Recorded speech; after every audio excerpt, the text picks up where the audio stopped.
All right, we go from talking with Brian Blessing to talking with professional handicapper Ralph Michaels from wagertalk.com about college football and college basketball.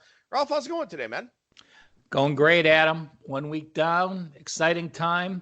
I love November. I had a horrible start to the college basketball season with an 0 for my first night, but, that's part of the business. And, if that 0 for were in January, it'd be a different story. So, move past that. College basketball, some surprises, obviously. We'll talk about some of the changes with the 3-point line and the unders, but really, this time for me, there's no question November is my favorite month in football. You get the rivalries, you get the revenge situations. You have people that are overranking teams and underranking teams because of injuries and previous performances. So again, November college football to me, if I had to pick 1 month to do anything, obviously it would probably be March Madness and college hoops, but followed by November college football. Well, let's start with college football here. And, as we're kind of talking through this time of the year, I mean, there's so much going on. And I even mentioned this Sunday night in my updated power ratings over at BangTheBook.com that you still want to have your power ratings. You still want to refer back to them. But there are so many other considerations and factors here at this time of the year that I'm finding that, between having a lot of my lines close to what the market has and just everything that's going on, I'm using my power ratings a lot less. Well, I have found that it's helped me. I have never published mine in the past, so it was sort of a haphazard way. I mean, I would always update them, but I didn't look at them religiously. But now that I post mine as well on Sunday mornings at Wager Talk, I find myself actually going through and doing the games. And, there's clearly some value. Last week, I had Minnesota as a 1-point favorite against Penn State. It ended up being one of my top plays. And I equate that to watching so much Big Ten football, because when you're changing your power ratings and it's the eye test that you're basing it on, well, I don't care what the score was. I don't care what the yardage was. The eye test, I might move someone up 2 or down 2 just for passing the eye test. When you aren't watching the games, you're then reading a story, looking at the box scores, trying to analyze it and make your power adjustments. So, I think I wasn't swayed in the Big Ten having Minnesota that high and Penn State lower than others because I watched so much of that. But, other leagues where I don't get to watch as much, the Sun Belt and, CUSA games, I'm basing it on the power ratings, and those I find are like you said, very close to the Vegas numbers at this point in the season. I think that's what's tough is, a lot of my, not to say that I don't watch college football on Saturdays, I do, but a lot of my power ratings adjustments are based on the closing line that was out there in the market and then the box score study. And yeah, you do miss an element when you're not able to actually watch the game, watch the teams. And also too, you may miss out on something that way. And, my line was Minnesota +5 last week, so I was still lower than the market, not in the position that you were, and obviously Minnesota wins the game outright there. But, I think it's really hard at this time of the year, too, because, again, this is one of those years in college football where everybody's kind of been beating everybody. You've got the elites, the awfuls, and then everyone in the middle seems largely interchangeable outside of the top 15 and the bottom 15 to some degree.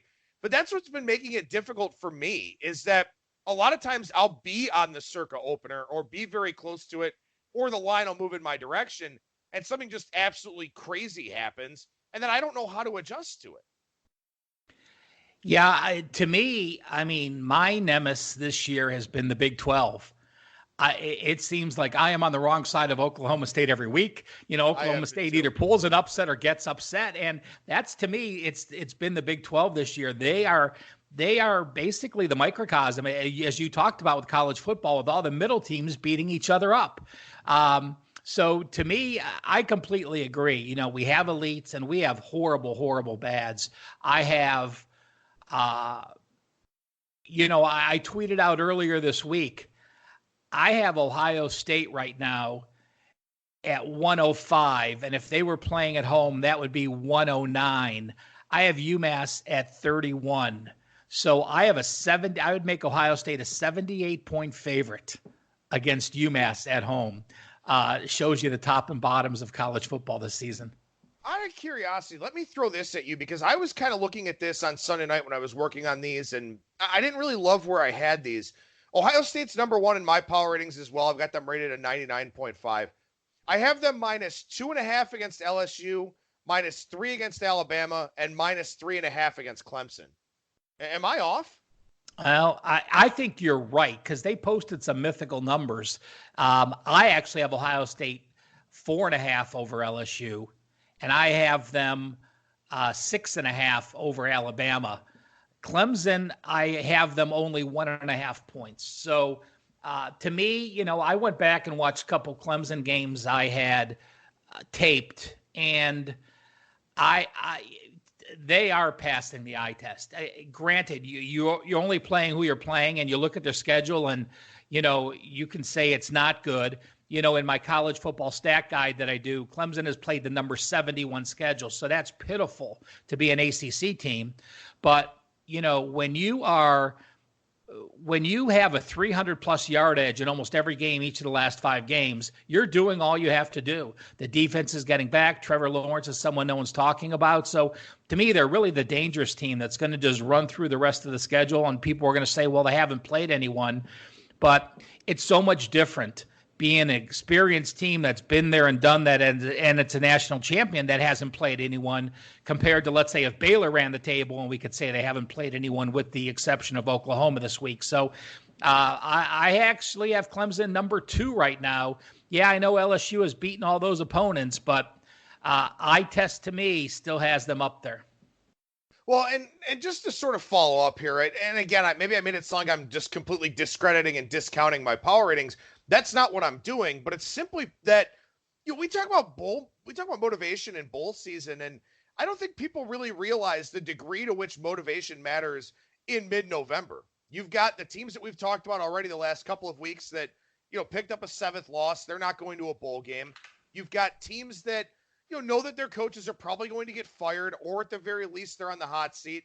You've got some teams that maybe could get to 6 wins and go to a bowl, but maybe they don't even want to because it's been a season where they're not getting where they want to go. Washington was a team that could have fallen into that last week, but they just dominated defensively against Oregon State, where they're a team that's not going to reach the expectations that they have as a program, but they still wind up showing up in that game. But that's kind of more of what I mean here is that you can still use your power ratings to get out in front of the market, but outside of that, I use them as a frame of reference here on the show, but I'm looking more at, is this team going to show up and want to play? I'm trying to play psychologist here, which also can be a little bit, difficult to do because there's no quantifying whether a team wants to show up or not, and really there's no way of actually knowing. Bubble burst is one of the biggest motivating factors when you get to November. Teams that, perhaps lost their first game, or even as important, lost their second game. So how teams react is exactly what you have to look for. And power ratings at this point in time are like anything else. For those that follow me on Twitter, you guys know that I tweet a ton of crap. I don't call it, it's not crap, but it's trends and angles and things that you're not basing a play on. And people think I'm a technical handicapper. I'm nowhere near a technical handicapper.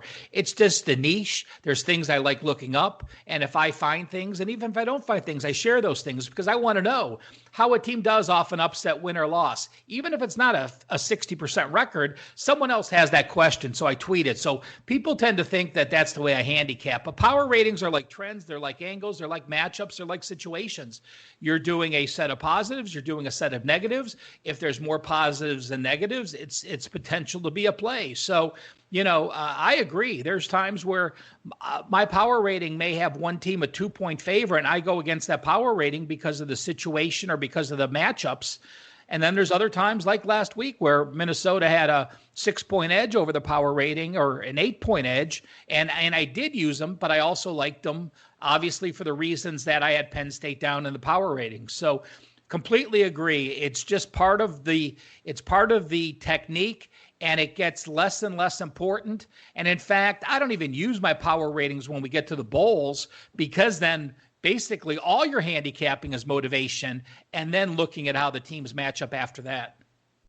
Well, unfortunately, couldn't do Monday's segments with Kyle Hunter. We're going to try to do those later in the week here on Bang the Book Radio, but because we couldn't do our college football first look on Monday, didn't get a chance to talk about any of these weeknight games here. So we'll try to do a little bit of that here, looking specifically at the Tuesday night game just to get something out there for the day of show listeners. May God have mercy on the souls of whoever is betting Akron tonight at home against Eastern Michigan. That line's coming down a little bit.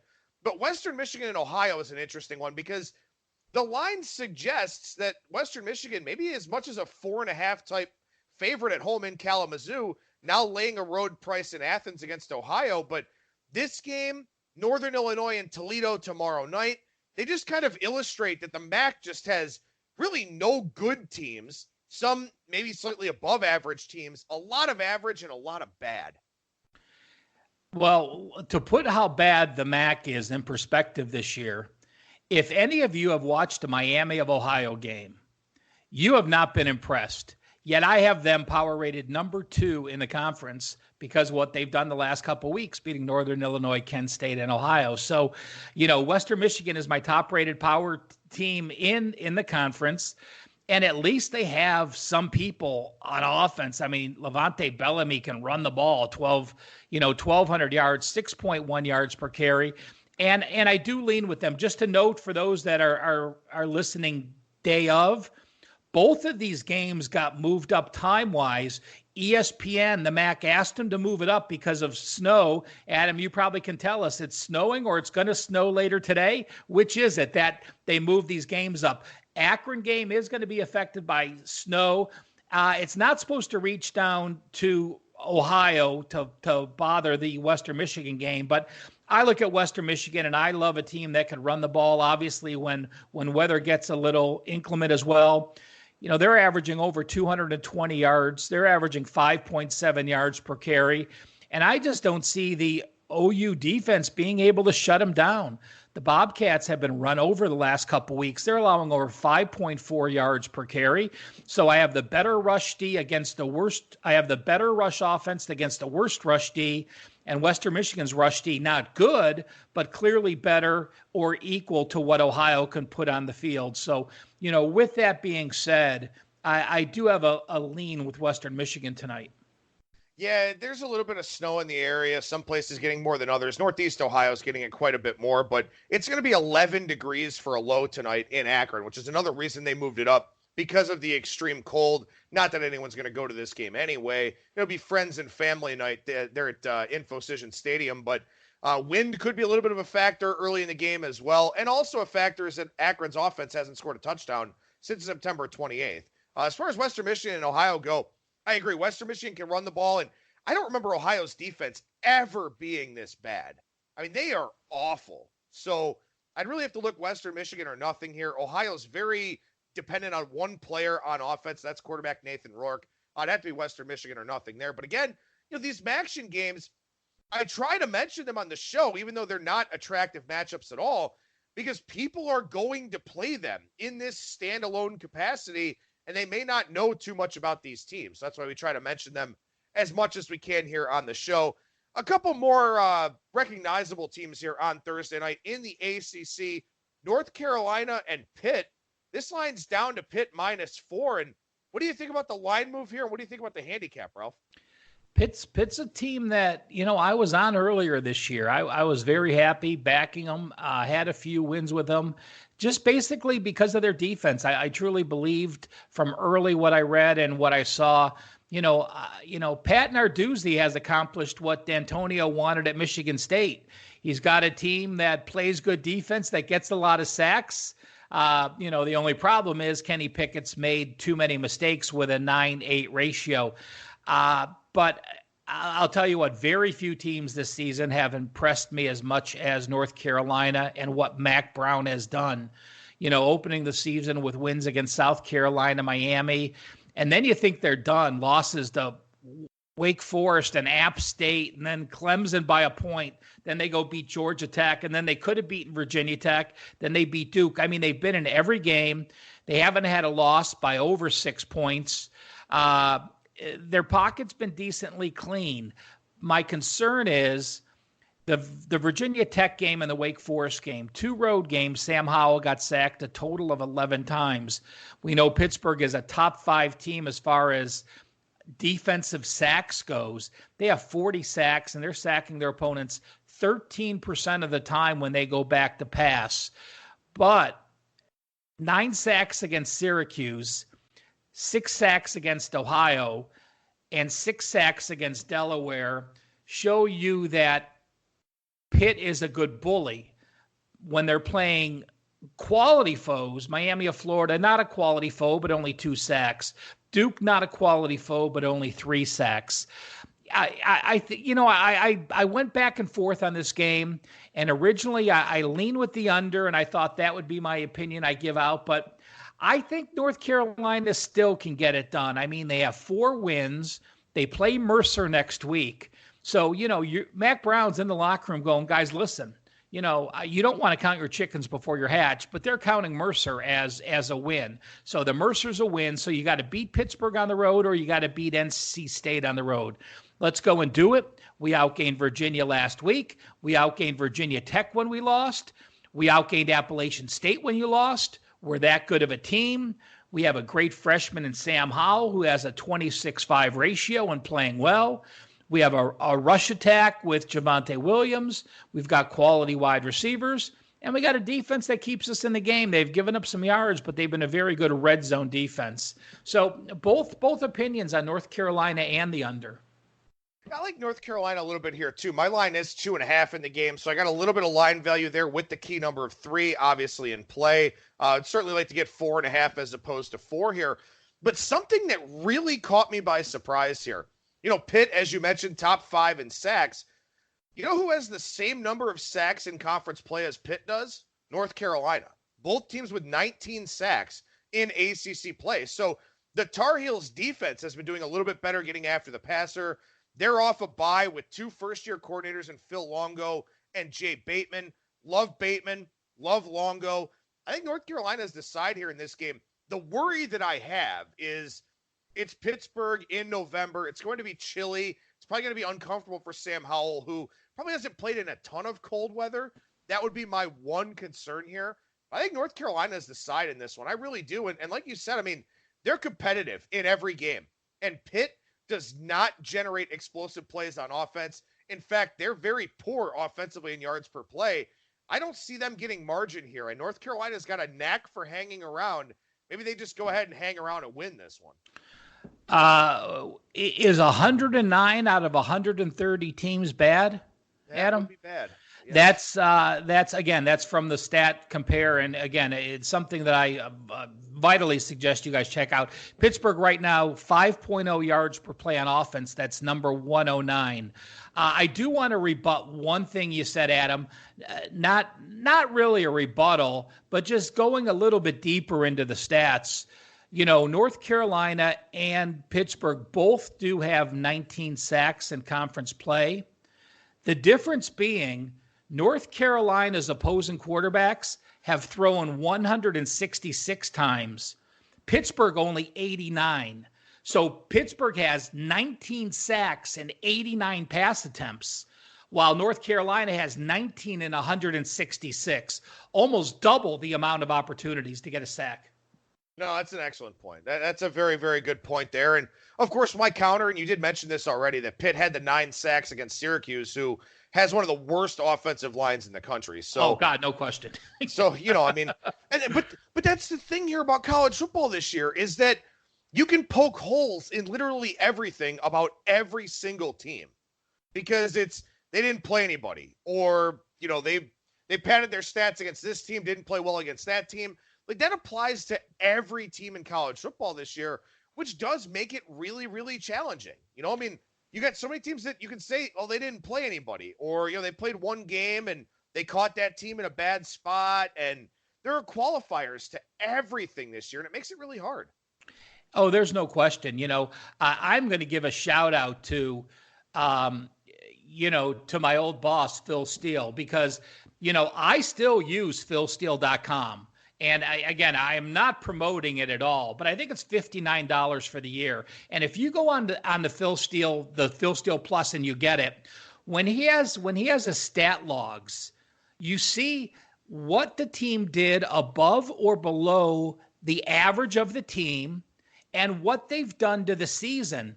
And while we could say Pittsburgh may have got some people on good days, I will say this. Pittsburgh defense has held 5 of their opponents to a season low. So when you're looking at a stat box, we know 300 yards may be good for some teams. Hell, if you're playing Oklahoma, holding them to 500 yards is a great day.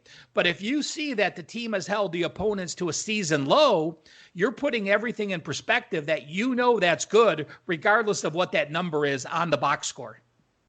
Well, with that, we jump down to game 381, 382, and that is Oklahoma and Baylor, and we'll see if Baylor can hold Oklahoma down. From a spot standpoint, it's bad both ways in this game. Baylor off the triple overtime game against TCU, Oklahoma off of surviving Iowa State, getting that stop on that 2-point conversion play. Are you surprised to see Baylor getting double digits here at home in Waco? Absolutely. But I've also played against Baylor a few times thinking they were overranked with who they've played. You know, Baylor right now has played the number 58 schedule, but that's thanks to their last 3 games that actually moved them up. They had one of those schedules like Clemson where they were down low. To me, you know, I just watch Baylor and I'm never wowed by them. But what do? They do what Matt Rule did at Temple. Sometimes you just win games and you hang in games and you don't make many mistakes and, you know, you don't lose the turnover battle. You know, Baylor's +6 in turnovers on the year. Oklahoma, on the flip side, is -4 turnovers per year. So, you know, I look at that. And the first thing I'm going to go back, and because I knew we were going to talk about this game, I started looking in and I did 2 tweets that relate directly to this game.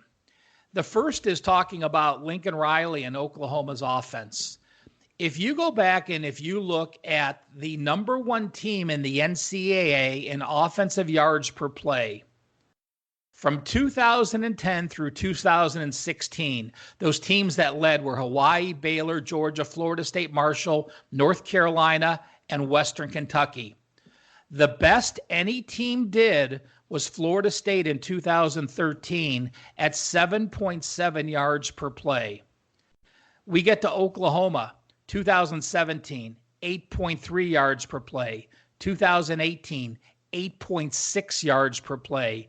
2019, 9.3 yards per play. Okay, run a play, get a first down. Run a play, get a first down. That's a pretty productive offense. And then even more impressive is I also put in the tweet what the margin was against the number 2 team. So how far were you clear? We've talked about, well, if you're number 1, we don't know how good you were with number 1 because there's no one ahead of you. If you're number 30, how bad were you because there's no one below you?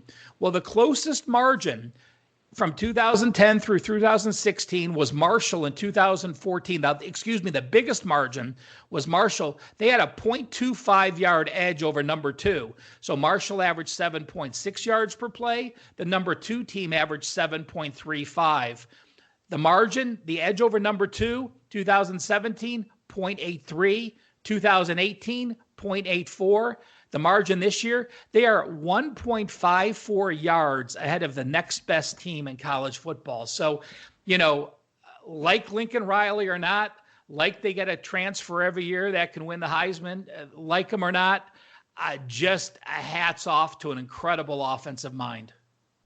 To say the least. And, you know, I've been hoping that maybe he'll be the next Browns head coach, get to work with Baker Mayfield again. But that's the question here is, you know, can Baylor keep up? And I think with the line movement that we've seen so far, the answer to that question in some people's minds is no. I mean, this is an Oklahoma team, as you mentioned, over 1.5 yards per play better than anybody else. Baylor is 16th in the country, and they're more than 2.5 yards per play on offense behind Oklahoma. Obviously, the Oklahoma defense has been under the microscope. Baylor's defense has been very good, but you just mentioned they haven't played a very good schedule of teams. Also, I think when you watched Baylor last week, and I've seen some people talking about this, a lot of people seem to think that Charlie Brewer is hurt. A lot of people think he is nowhere near 100%. He damn well better be if you want this Baylor offense to keep up with Oklahoma. So I think that is the worry here. I think the worry in this game is you have to ask yourself, you know, how many points does Baylor score? Because the expectation is that Oklahoma exposes that defense a little bit. That's not to say I'm going to play the game, but I'm just kind of reading through what we've seen in the line so far. Yeah, again, originally I thought I would like Oklahoma, but I've started to come back and lean with the dog a little bit. When you look at Oklahoma, they win to start off the season against Houston. They blow out South Dakota. They crush UCLA when UCLA's offense was completely non-existent. They blow out Texas Tech, and then they beat Kansas by 25. Okay, your toughest competitor in that is Texas Tech, and that's not really competition because you're at home. Texas, you win by 7. Kansas State, you lose by 7. Iowa State, you win by 1.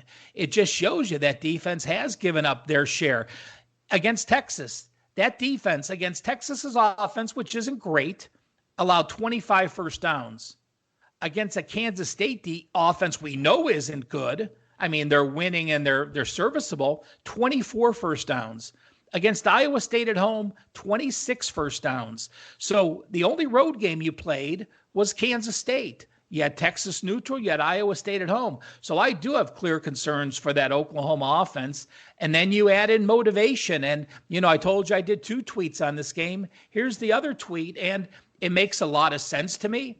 You want to talk about a team that feels disrespected. Well, since 1982, I looked up undefeated teams that were home dogs. I'm not even talking about double-digit home dogs. I'm just talking about an undefeated team that's a home dog from week 10 or on. So you've gone through your season. You're at least 8-0 or 9-0 if you had multiple buys. Well, those undefeated home dogs have gone 15-4-1 against the spread, 79%. Does it make sense? Absolutely. You have an undefeated team riled up, ready to go at home. You're getting points. You're totally disrespected. People aren't giving you any credit. Everyone's blowing smoke up the visitor's butt because they are they're a road favorite against an undefeated foe. So, to me, that makes sense. Baylor makes sense. I love Matt Rule.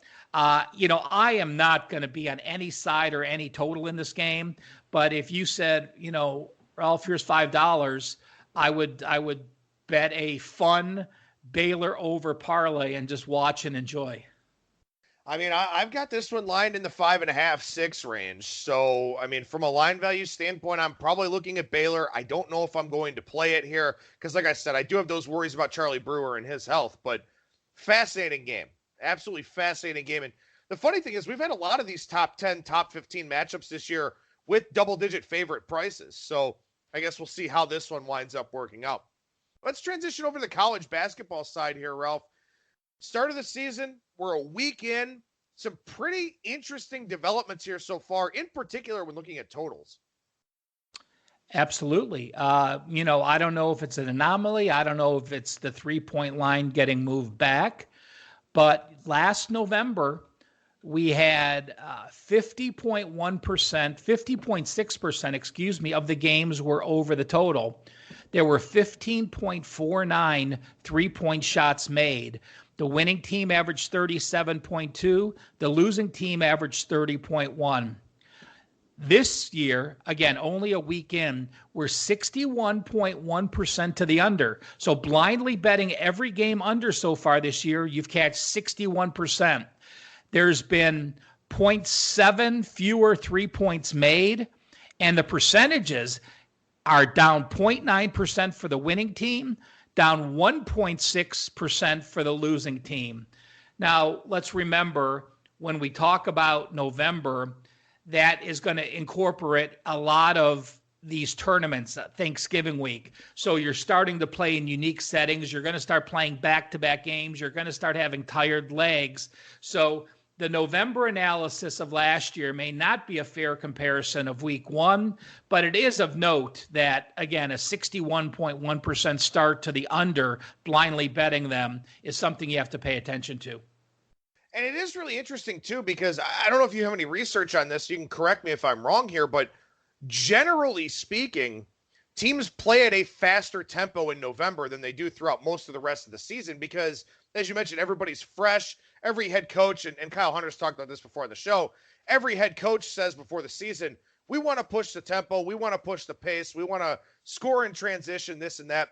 As the season goes along, a lot of teams wind up regressing back in terms of their tempo, but usually early on, teams are playing faster So to hear that it's so heavily slanted toward the under is doubly interesting. Well, you also have familiarity.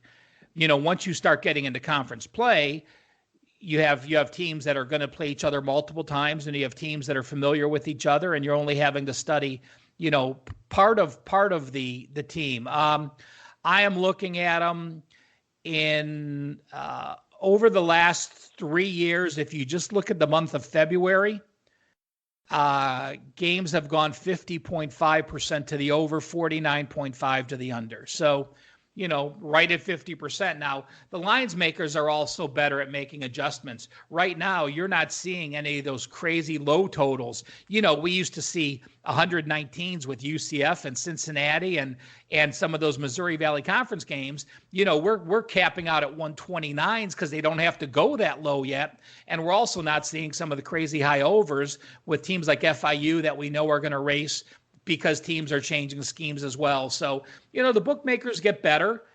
Teams are more familiar, and I think we're going to see it trend more towards the median line of 50%.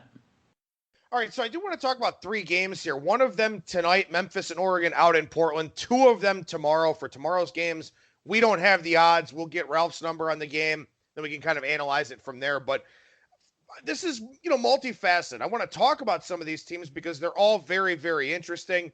And I also want to peel back some of the layers of what Ralph does when he's handicapping college basketball, how he comes to his decisions, the things that he's looking at, stuff like that. So this game tonight, 8:19, 8:20, Memphis and Oregon. Again, it's going to be called a neutral site, but Portland is 2 hours from Eugene. Memphis is like a 3.5-hour flight from Portland. So Oregon is a 4-point favorite here tonight. Total in this game has come down 145.5 to 144. What do you think about this one tonight, Ralph? I do like Oregon. And, a lot of it is matchups, and I do look at matchups early. And, I'm going to pull out the respect card as well. We know Memphis has the number 1 recruiting class in the country. We know they have the best player in the country, at least the person who's probably going to be the number 1 pick in the draft. But what have they done? They rolled through South Carolina State, and they played an Illinois-Chicago team, which I have in the bottom half of their conference.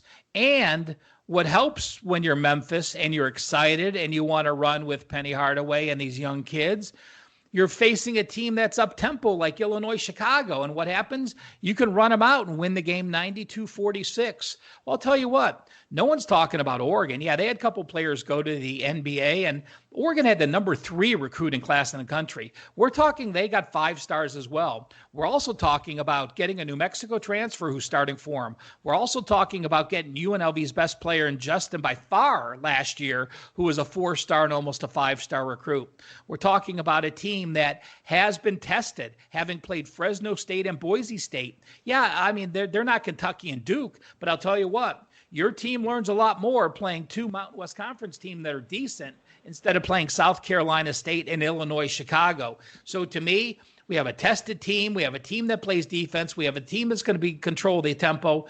Altman, I'll take over Hardaway all day long as far as a coach goes. Our point guard's back for Oregon. And, again, this doesn't mean anything because we're talking about a freshman class that, has potential to be historically good. We're talking, they're not going to get to the Fab 5 level at Michigan or last year's Duke class, but they're going to have a few players that are going to be there.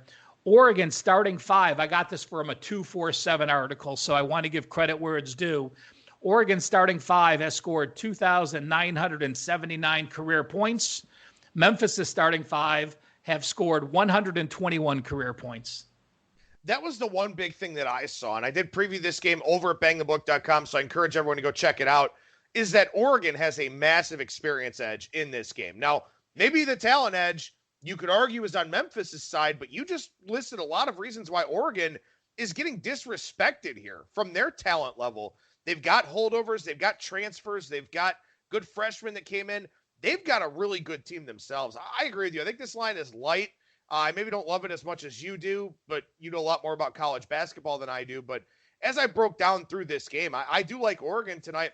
And what I'll be really interested to see is what this does to the perception of both teams, no matter what happens. Because Memphis's non-conference schedule isn't particularly great. Oregon's is quite good. They play Seton Hall. They still play Michigan down the line.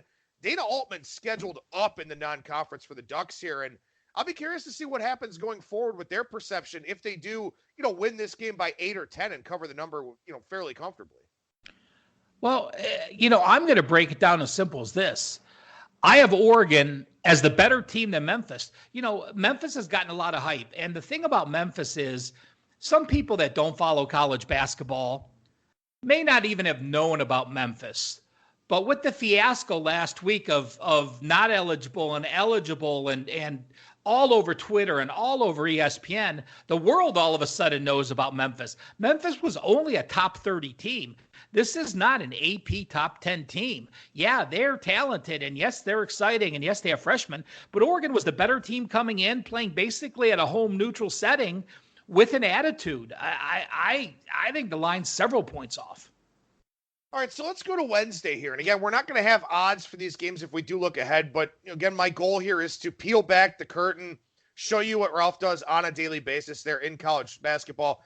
We got 3 real good games coming up here on Wednesday night. We'll highlight 2 of them, beginning with LSU and VCU. Little road trip here from Baton Rouge up to Richmond for the Tigers as they take on the Rams. How are you seeing this one here? Because you've got the major conference team in LSU and the team in VCU that, comes from a lesser conference, but appears to be the better team this year. Well, let's just start off with my number. I am going to make VCU a 5-point favorite. Now, with that being said, people talk about, the reason these two are playing is because Wade left VCU, signed with LSU, and part of the agreement for VCU letting him out of that contract was they either had to pay him $250,000 or schedule a home and home. LSU went to Wade and said, listen, do you want us to pay it out or do you want to go back to VCU? He says, oh, hell no, I want to go to VCU. It's a tough place to play. I have my kids ready. It's going to benefit me. So people are going to say, oh, this team is fired up to play their former coach. I'm going to turn it around and say this former coach is fired up to play his former players, and he knows that personnel pretty damn well. VCU is a bit of a concern for me. Getting by St. Francis on 14 on last Tuesday wasn't impressive. They struggled against North Texas. I'm going to say this. I'm going to say VCU was clearly looking ahead to facing their former coach in LSU when they struggled against North Texas. North Texas may be a little better than I thought, but I'm giving VCU the benefit of the doubt this year. We'll see if we're right and we'll see if we're wrong. LSU has a lot of pieces they have to replace. I have them as just about equal, but I have VCU as the better team to start off the year. So LSU to me has only played Bowling Green. They struggled. That game was at home. VCU has 2 games under their belt, which I believe helps them in this third game. And LSU going from a home game against Bowling Green, a game you only won by 9 and didn't cover, to now having to play that first road game in this type of setting. So we'll see what the number opens up and at. I am making my number VCU -5, and we'll know later tonight when they post the numbers on what side I like. All right, then we go to a different game on Wednesday here, and this is a top 25 matchup. Villanova and Ohio State. I know you were on the Buckeyes last week. They eked out a cover against Cincinnati in a game that you and I texted about a little bit after it happened, but a real good test here for Ohio State, but also this is a real good test for a Villanova team that's lost a lot over the last 2 years. Absolutely. I have Villanova, as the better team. I think that, Jay Wright has a couple 5-star recruits. Now, Villanova, for all those years, when they lost the players to the NBA and they lost 4 players to the NBA 2 years ago, they weren't like Duke and Kentucky and Kansas, and they weren't able to get those 5-star recruits. Jay Wright would get 4-star recruits and turn them into very, very good players. Well, this year he actually has 2 5-star recruits, a pair of guards. The problem is one of them Brian Antoine is doubtful to play, so we're not going to see them at their full regiment. Now, normally that would give an edge to Ohio State, but Ohio State's best defender is probably Andre Wesson, the brother of their best player. He's their best defender. He had a fractured eye socket from the Cincinnati game, and he is likely out 3 weeks. So each team is missing an integral part, a starter in their offense, which puts them back to even.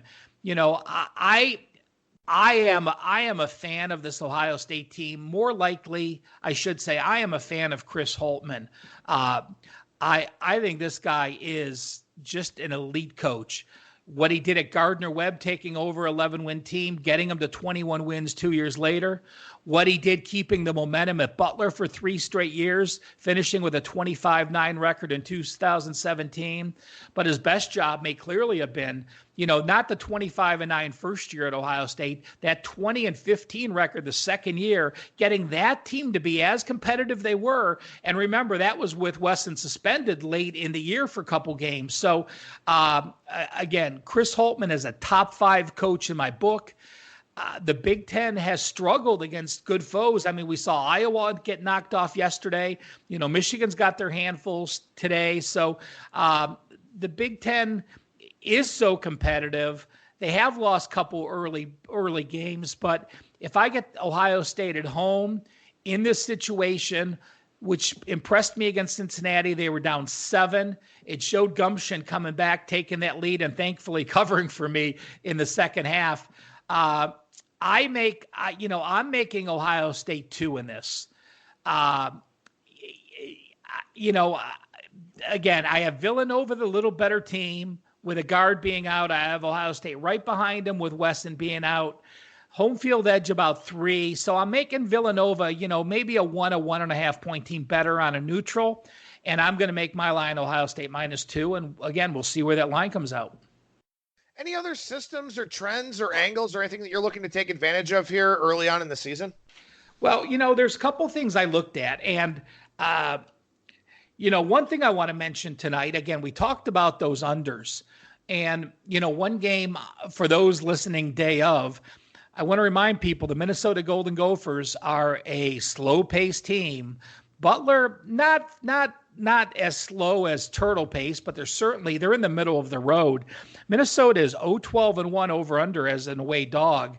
And in those 13 games where none of them have gone over the total, they've gone under by 11 points per game. And that's an important thing to look at as well. When you're looking at trends and angles, if you're looking at a team that is 7-3 and those 7 games covered by 1 or 2 points where a basket either way could have changed that to a 3-7 ATS record, that is much weaker than a record that has a strong differential from the cover. So again, Minnesota, a very strong team as an away dog to the under. They are playing Butler tonight. And then 2 game 2 instances, Adam. All this applies to is game 2 of the season. If a home team covered game 1 by 21 or more points at home, and then now they're at home game 2. So game 1, you were at home, you covered by 21 points or more, you probably got deep into your bench, you blew out an opponent, and now you're home again. Since 2006, those teams have gone 25-7-1, 78% against the spread. That's Arkansas against North Texas tonight and Duquesne against Lamar. And then one more game 2 situation. If you lost game 1 as a home favorite, I'm going to quiz you here, Adam. Do you bounce back strong, or is it a fade because you're continuing to play poorly? I think it's a fade because you're probably a little bit overrated.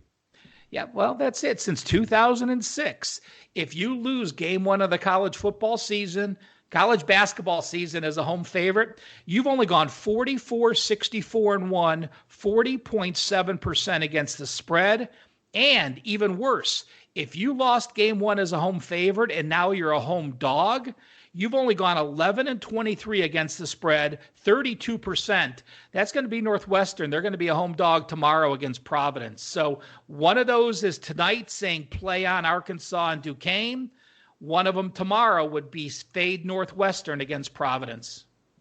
Ralph Michaels, professional handicapper over at wagertalk.com. And again, make sure you follow him on Twitter at CalSportsLV. Tweets out a lot of phenomenal information. What's going on over at the website right now, man? Just clicking away, everything you guys are accustomed to. Weekly college football. The preseason guide is still there. Again, to me, I keep looking at it through December, just knowing how a team finished last season, where they're starting this year, where others have them ranked, where their power ratings were, and ATS situations. NBA fans, I'm going to be starting the NBA daily stat sheet. It's a quick one-page sheet to look at teams. And I don't think I'm going to get to the college basketball weekly guide that I do and so many people love until the college football season is over. So look for that about the first week of December. Once again, make sure you follow Ralph on Twitter at CalSportsLV and check out all the work being done over at wagertalk.com as well. Ralph, we appreciate your time, man. Thank you so much for joining me, and we'll talk to you again next week. Adam, stay warm. It's only 72 here in Vegas today, so we got sweaters on.